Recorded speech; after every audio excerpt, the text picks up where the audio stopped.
नमस्कार दोस्तों, आपका स्वागत है। आप सुन रहे हैं इतिहास की बातें पॉडकास्ट।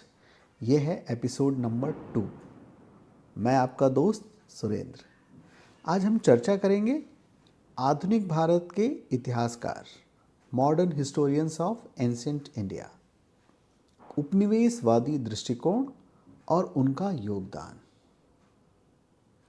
आगे राष्ट्रवादी दृष्टिकोण और उनका योगदान, और गैर राजनीतिक इतिहास की ओर कदम, move towards non political history. इसके अलावा सांप्रदायिक दृष्टिकोण, कम्युनल अप्रोच, और अंत में बात करेंगे काल क्रम की अर्थात क्रोनोलॉजी की। तो दोस्तों, इस यात्रा को रोमांचक बनाने के लिए हमेशा की तरह मैं कुछ सवालों से शुरुआत करूंगा। इन सवालों के जवाब ढूंढते हुए हमारे साथ बने रहें। तो चलिए शुरू करते हैं। पहला सवाल है, औपनिवेशिक दृष्टिकोण क्या था और इसका प्राचीन भारतीय इतिहास पर क्या योगदान है? आइए इसे समझते हैं। कोई 18वीं और 19वीं शताब्दी में जब भारत पर ब्रिटिश शासन था, कई ब्रिटिश इतिहासकारों ने प्राचीन भारतीय इतिहास का अध्ययन और लेखन किया। उनका दृष्टिकोण उपनिवेशवादी था, जिसका मुख्य उद्देश्य भारतीय समाज और संस्कृति को समझना और उन्हें नियंत्रित करना था।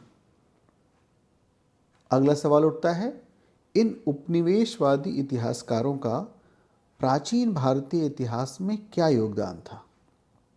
तो दोस्तों, उपनिवेशवादी इतिहासकारों ने भारतीय इतिहास के अध्ययन में महत्वपूर्ण योगदान दिया है।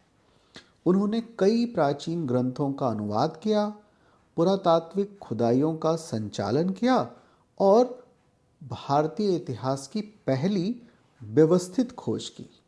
हालांकि उनका दृष्टिकोण अक्सर भारतीय समाज को हीन और यूरोपीय समाज को श्रेष्ठ दिखाने का था। उदाहरण के लिए, जेम्स मिल की हिस्ट्री ऑफ ब्रिटिश इंडिया नामक किताब, इसमें उन्होंने भारतीय संस्कृति और समाज की नकारात्मक छवि प्रस्तुत की है। तो ये थी उपनिवेशवादी दृष्टिकोण। अब समझें राष्ट्रवादी दृष्टिकोण, नेशनलिस्ट अप्रोच। ये क्या है और इनका भारतीय इतिहास में क्या योगदान है? तो दोस्तों, राष्ट्रवादी दृष्टिकोण 19वीं और 20वीं शताब्दी में उभरा, जब भारतीय इतिहासकारों ने प्राचीन भारतीय इतिहास को गर्व और सम्मान के साथ पुनः लिखने का प्रयास किया। इन इतिहासकारों ने भारतीय सभ्यता की महानता और उनकी उपलब्धियों को उजागर किया। दोस्तों, अगला सवाल उठता है कि राष्ट्रवादी इतिहासकारों का प्राचीन भारतीय इतिहास में क्या योगदान है?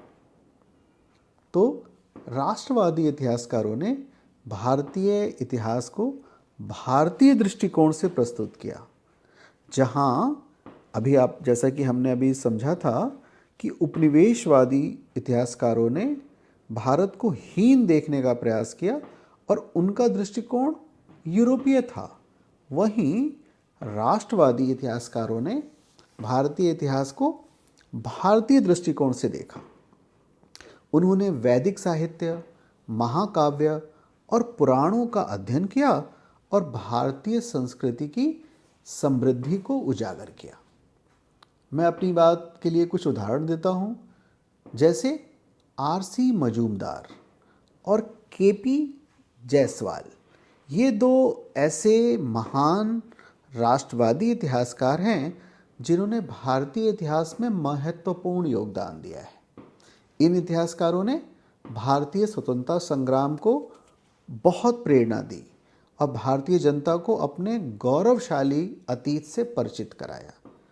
तो दोस्तों, इस प्रकार राष्ट्रवादी इतिहासकारों ने भारतीय इतिहास को गौरवशाली और भारत के दृष्टिकोण से देखा। दोस्तों, अब विचार करते हैं गैर राजनीतिक इतिहास की ओर। गैर राजनीतिक इतिहास अर्थात नॉन पॉलिटिकल हिस्ट्री। ये क्या था, समझते हैं इसको।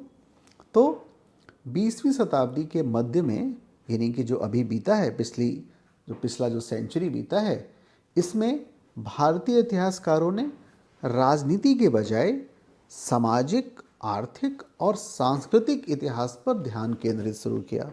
क्योंकि दोस्तों, इससे पहले जो इतिहासकार थे वो मुख्यतः भारत के राजे रजवाड़ों, साम्राज्यों की बात ज़्यादा करते थे, लेकिन आम आदमी भी तो रहता था वहाँ पे।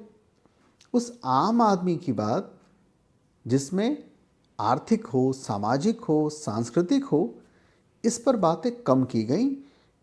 इस पर जो अधिक बातें की हैं वो है किन लोगों ने की, गैर राजनीतिक इतिहासकारों ने। तो गैर राजनीतिक इतिहास की ओर कदम का क्या योगदान है भारतीय इतिहास के लेखन में? इस दृष्टिकोण ने भारतीय समाज की गहरी समझ प्रदान की। इसमें नाम आते हैं किनके? डी कौशाम्बी और रोमिला थापर। इन जैसे इतिहासकारों ने भारतीय समाज की संरचनाओं, आर्थिक गतिविधियों और सांस्कृतिक विकास का अध्ययन किया। उन्होंने समाज के निम्न वर्गों, महिलाओं और आदिवासी समूहों की भूमिका को उजागर किया, जो पहले के इतिहास में उपेक्षित था। तो दोस्तों, जैसा मैंने कहा, अब तक हमने जो दोनों इतिहास को पढ़ा, इतिहासकारों को पढ़ा, चाहे वो औपनिवेशिक इतिहासकार हों, चाहे राष्ट्रवादी इतिहासकार हों, इनसे अलग ये जो इतिहास था, जिसमें गैर राजनीतिक इतिहास कहा गया, जिसमें मैंने नाम बताया डी कौशाम्बी और रोमिला थापर का, इन इतिहासकारों ने समाज के निम्न वर्गों, महिलाओं और आदिवासी समूह, अर्थात जो अब तक उपेक्षित समाज का हिस्सा था, उनके प्रति इतिहास लेखन किया। नाम याद रखना है, डी कौशाम्बी और रोमिला थापर। अगला सवाल है सांप्रदायिक दृष्टिकोण, कम्युनल अप्रोच। यह क्या है और इसका इतिहास लेखन पर क्या प्रभाव है, समझते हैं दोस्तों। तो सांप्रदायिक दृष्टिकोण वह दृष्टिकोण था जिसने इतिहास को धार्मिक और सांप्रदायिक दृष्टिकोण से देखा। यह दृष्टिकोण अक्सर विभाजनकारी और पूर्वाग्रह से ग्रसित था। पूर्वाग्रह अर्थात प्रिजुडिस था। देखते हैं सांप्रदायिक दृष्टिकोण का क्या प्रभाव पड़ा। सांप्रदायिक दृष्टिकोण ने भारतीय समाज में धार्मिक विभाजन को बढ़ावा दिया। उसने सामाजिक और सांप्रदायिक तनाव बढ़ाए और इतिहास की वस्तुनिष्ठता पर प्रश्न चिन्ह लगाया। इतिहास की वस्तुनिष्ठता का मतलब जो ऑब्जेक्टिविटी है, उस पर प्रश्न चिन्ह लगाए, और बहुत ज़्यादा सब्जेक्टिव, अर्थात पूरा का पूरा इतिहास धार्मिक दृष्टिकोण से और सांप्रदायिक दृष्टिकोण से लिखा गया। इस दृष्टिकोण ने इतिहास को धार्मिक संघर्षों और विरोधाभासों के रूप में प्रस्तुत किया। इसका परिणाम क्या हुआ? जिससे समाज में विभाजन और संघर्ष को बढ़ावा मिला। तो दोस्तों, आपने समझा कि सांप्रदायिक दृष्टिकोण इतिहास लेखन का क्या है और इसका समाज पर या भारत के इतिहास लेखन पर क्या पड़ा। तो दोस्तों, अंत में आइए कालक्रम अर्थात क्रोनोलॉजी पर विचार करते हैं। आधुनिक भारतीय इतिहास की प्रमुख घटनाएं और उसका समय जानते हैं। तो जैसा मैंने अभी बताया, जेम्स मिल की हिस्ट्री ऑफ ब्रिटिश इंडिया ये पब्लिश हुई 1817 में। 1817 में।